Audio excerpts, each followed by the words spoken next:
नमस्कार दोस्तों, सीरियल कभी कभी इत्तेफाक से का आज आखिरी एपिसोड है और इसकी एक हैप्पी एंडिंग होने वाली है। कैसे होने वाली है चलिए बताती हूँ, पूरी कहानी सुनिए। एपिसोड की शुरुआत में हम देखेंगे कि बड़े पापा गुनगुन से कहते हैं कि तुम्हें अनुभव के साथ जाना होगा, अरमान के साथ हम तुम्हें नहीं जाने दे सकते। लेकिन वो कहती है कि मैं अरमान के साथ ही जाऊंगी। वो अनुभव का हाथ छोड़ देती है, अनुभव उसे देखता रह जाता है। चंद्रू जी कहते हैं कि बेटा अनुभव तुम्हारे लिए इतना बड़ा सेक्रीफाइस कर रहा है, अपना प्रोजेक्ट छोड़ रहा है, फिर तुम ऐसा क्यों कर रही हो। वो कहती है क्योंकि मैं अरमान के साथ जाना चाहती हूँ।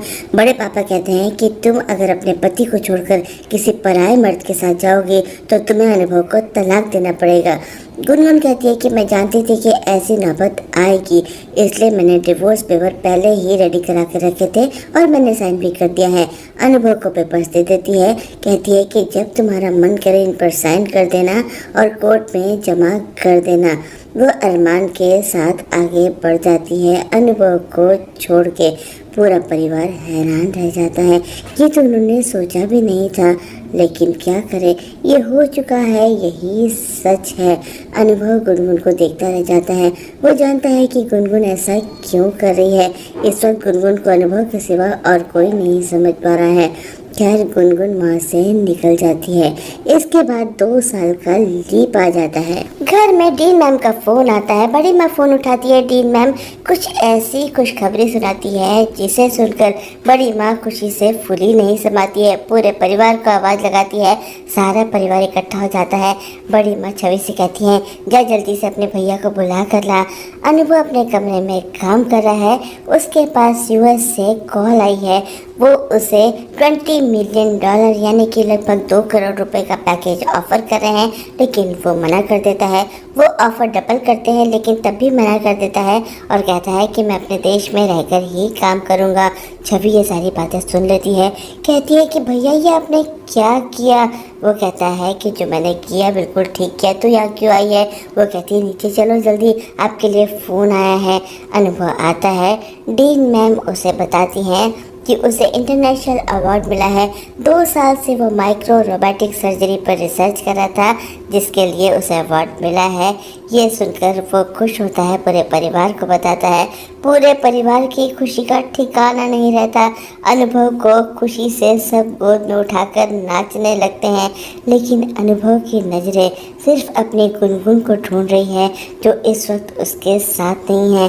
कहाँ है उसे ये भी नहीं पता, जिसकी वजह से उसे ये अवार्ड मिला है। आज वो उसके साथ नहीं है। एकदम से उसे लगता है जैसे गुनगुन सामने खड़ी है और उसे कांग्रेचुलेट कर रही है, लेकिन ये सिर्फ उसका ख्वाब है। यहाँ हम देखेंगे कि गुनगुन भी स्वस्थ होकर इंडिया वापस आ चुकी है और जीत नेटवर्क उसने दोबारा से ज्वाइन कर लिया है। सब उसे बधाइयाँ दे रहे हैं, उसके साथ सेल्फी ले रहे हैं और उसे भी अपने अनुभव का इंतज़ार है। उसकी नज़रें भी अनुभव को ही ढूंढ रही है। उसे लगता है कि जैसे अनुभव उसके सामने है, लेकिन अनुभव भी वहाँ नहीं है। अनुभव के इंस्टीट्यूट में एक प्रेस कॉन्फ्रेंस हो रही है। जर्नलिस्ट उससे उसके रिसर्च के बारे में पूछ रहे हैं। वो बताता है कि माइक्रो रोबोटिक सर्जरी एक ऐसी तकनीक है जिसके जरिए कैंसर और ट्यूमर का इलाज बहुत अच्छी तरह से किया जा सकता है और ये तकनीक पहले यहाँ इंडिया में अवेलेबल नहीं थी। इसकी प्रेरणा मुझे अपनी पत्नी से मिली, जिसे अपने इलाज के लिए यूएस जाना पड़े, लेकिन अब इस तकनीक को मैंने इस देश में ईजाद कर दिया है और मैं चाहता हूँ कि इसे छोटे छोटे शहरों तक पहुँचाया जाए, जिससे कि लोगों को सिर्फ अपने देश में नहीं बल्कि अपने शहर में भी ये सुविधा उपलब्ध हो। किसी को भी अपने इलाज के लिए विदेश ना भागना पड़े। वो अपनी सफलता का पूरा श्रेय अपनी पत्नी गुनगुन को देता है। सब पूछते हैं कि आपकी पत्नी कहाँ है, तो वो कोई जवाब नहीं दे पाता। प्रेस कॉन्फ्रेंस के बाद डीन मैम भी पूछती हैं कि गुनगुन के बारे में कुछ पता चला। वो कहता है कि नहीं मैम, कुछ पता नहीं है। इंस्टीट्यूट में पार्टी रखना चाहती है डीन मैम, तो वो कहता है नहीं, मैं अनाथ आश्रम जा रहा हूँ। आप तो जानती हैं कि हर सैटरडे संडे मैं अनाथ आश्रम जाके बच्चों को पढ़ाता हूँ और आज अपनी ये खुशी मैं उनके साथ ही शेयर करूँगा। पार्टीज वगैरह मुझे नहीं चाहिए। वो कहती है लेकिन बड़े बड़े डिग्निटरीज तुमसे कुछ देर बाद मिलने आ रहे हैं, तो मुझे कॉन्ग्रेचुलेट करना चाहते हैं। वो कहता है फिक्र मत करिए, उनके आने से पहले आ जाऊँगा। इधर गुनगुन के लिए भी जीत नेटवर्क में एक प्रेस कॉन्फ्रेंस ऑर्गेनाइज की गई है। सब उसे बधाई देते हैं, आखिर इतनी बड़ी बीमारी को हरा कर वो अपने देश वापस आई है। उसे यूएसए में एक बहुत बड़ी जॉब ऑफर भी हुई थी, जिसमें उसे एक बड़ी कंपनी का चीफ एडिटर बनाया जा रहा था। लेकिन गुनगुन बताती है कि उसने ये जॉब ऑफर इसलिए ठुकरा दी क्योंकि वो अपने देश वापस आकर अपने लोगों के साथ काम करना चाहती है, क्योंकि उसका परिवार यहाँ है। परिवार के बिना कोई भी सफलता अधूरी है। जीत नेटवर्क को आगे बढ़ाने के लिए बहुत सारे प्लान्स है उसके पास। 3 नई मैगजीन्स लॉन्च करना चाहती है, एक नया चैनल भी लॉन्च करने जा रही है। बहुत ही सफल प्रेस कॉन्फ्रेंस होती है। प्रेस कॉन्फ्रेंस के बाद गुनगुन जल्दी जाना चाहती है। उसके सर कहते हैं कि इतनी जल्दी क्या है, नया घर ढूंढने जा रही हो ना। वो कहती है नहीं सर, मैं अनाथ आश्रम जा रही हूँ बच्चों से मिलने के लिए।